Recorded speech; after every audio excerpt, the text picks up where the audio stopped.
آل عمران آیات 154 تا 155۔ پھر اللہ نے تمہارے اوپر غم کے بعد اطمینان اتارا، یعنی اونگ کہ اس کا تم میں سے ایک جماعت پر غلبہ ہو رہا تھا، اور ایک جماعت وہ تھی کہ اس کو اپنی جانوں کی فکر پڑی ہوئی تھی۔ وہ اللہ کے بارے میں خلاف حقیقت خیالات، جاہلیت کے خیالات قائم کر رہے تھے۔ وہ کہتے تھے کہ کیا ہمارا بھی کچھ اختیار ہے؟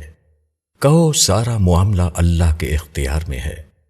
وہ اپنے دلوں میں ایسی بات چھپائے ہوئے ہیں جو وہ تم پر ظاہر نہیں کرتے۔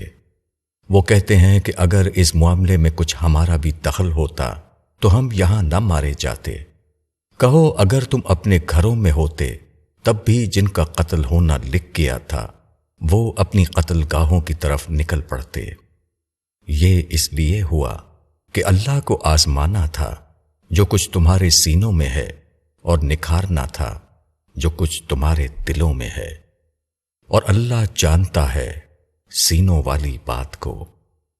تم میں سے جو لوگ پھر گئے تھے اس دن کہ دونوں گروہوں میں متبھیڑ ہوئی، ان کو شیطان نے ان کے بعض اعمال کے سبب سے پھسلا دیا تھا، اللہ نے ان کو معاف کر دیا۔ بے شک اللہ بخشنے والا مہربان ہے۔ تشریح: زندگی کے مارکے میں سب سے زیادہ اہمیت اس بات کی ہوتی ہے کہ آدمی کا چین اس سے رخصت نہ ہو، وہ پوری یکسوئی کے ساتھ اپنے منصوبہ بنانے کے قابل رہے۔ اللہ پر بھروسے کی وجہ سے اہل ایمان کو یہ چیز کمال درجے میں حاصل ہوتی ہے، حتیٰ کہ ہلا دینے والے موقع پر جبکہ لوگوں کی نیندیں اڑ جاتی ہیں اس وقت بھی وہ اس قابل رہتے ہیں کہ ایک نیند لے کر دوبارہ تازہ دم ہو سکیں۔ احد کے موقع پر اس کا ایک مظاہرہ اس طرح ہوا کہ شکست کے بعد سخت ترین حالات کے باوجود وہ سو سکے، اور اگلے دن حمرہ الاسد تک دشمن کا پیچھا کیا جو مدینہ سے 8 میل کے فاصلے پر ہے۔ اس کے نتیجے میں فاتح دشمن مروب ہو کر مکے واپس چلا گیا۔ یہ سچے اہل ایمان کا حال ہے، مگر جو لوگ پورے معنوں میں اللہ کو اپنا ولی و سرپرست بنائے ہوئے نہ ہوں، ان کو ہر طرف بس اپنی جان کا خطرہ نظر آتا ہے۔ دین کی فکر سے خالی لوگ اپنی ذات کی فکر میں پڑے رہتے ہیں، وہ اللہ کی نصرت اطمینان میں سے اپنا حصہ نہیں پاتے۔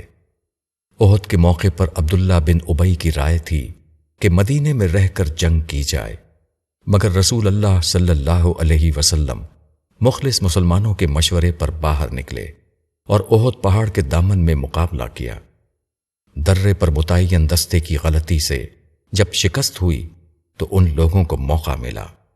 انہوں نے کہنا شروع کیا کہ اگر ہماری بات مانی گئی ہوتی اور مدینے میں رہ کر لڑتے تو اس بربادی کی نوبت نہ آتی، مگر موت خدا کی طرف سے ہے اور وہیں آ کر رہتی ہے جہاں وہ کسی کے لیے لکھی ہوئی ہے۔